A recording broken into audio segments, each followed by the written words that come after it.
When using access control lists or ACLs, it's always important to understand the flow of traffic that you're trying to control. It's important to understand if the traffic is originating from a trusted network and going to an untrusted network or vice versa. One of the challenges that you face using ACLs is that they do not maintain state information.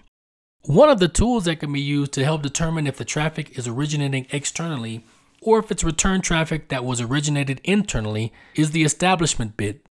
The established option looks to see if the bit is set and thereby is an indicator of where the traffic originated. Using the established keyword in an ACL will cause the inspection of the ACT and reset bits, which will indicate that the packet belongs to an established TCP connection. This means that the TCP connection has completed the TCP three-way handshake, SYN, SYN-ACK, and ACK. And when looking at packets coming into a trusted network, means that the connection was initiated from the inside to the outside.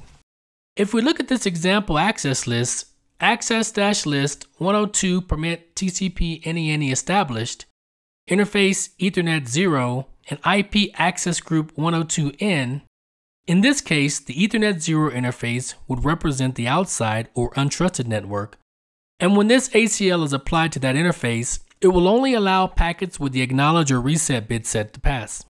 Any packets that are initiated from the outside network would be denied due to the fact that they will only have the SYN bit set and therefore have not completed the three-way handshake.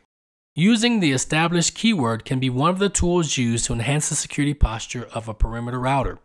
But since a router is inherently a stateless device, it doesn't replace the need to have a stateful firewall in the path as well.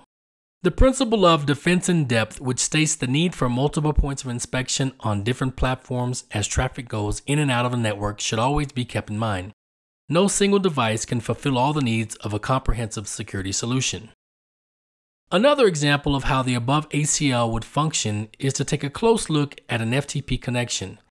FTP uses two separate ports, TCP port 20 for FTP data and TCP port 21 for control traffic. If we consider that a client workstation on the trusted network initiates an FTP connection to an FTP server on the external untrusted network, the initial packet from the client to the server will set the SYN flag in and presents the client's initial sequence number. The FTP server then responds with a packet that has both the SYN bit and the ACK bit set. The server will present its initial sequence number and acknowledge the client's initial sequence number.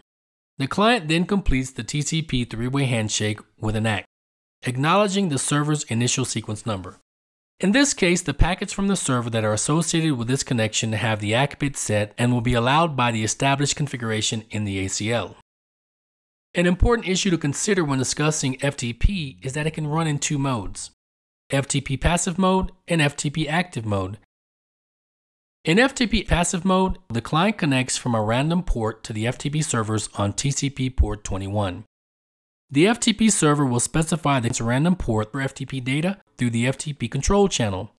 The passive mode data channel is then opened with the client connecting to the server on the specified random port. In this case, both the control and data packets coming back from the server to the client have the ACK bit set. However, FTP standard mode will cause an issue with the data channel. The client will specify the random port to the server through the FTP control channel. The TCP three-way handshake then begins a TCP SYN sent from the FTP server to the client from the source on TCP port 20. This packet doesn't have the ACK bit set and therefore will not match the established configuration of the ACL. This case illustrates the need for a firewall which would track the state of the connection and allow both FTP standard mode and passive mode to work. Using the established configuration on a perimeter router can easily solve some of the issues with reconnaissance, such as someone trying to use ping or traceroute to discover the topology of your network. Any ping or traceroute traffic would be denied by the perimeter router, thereby preventing a potential leak of information about the network infrastructure.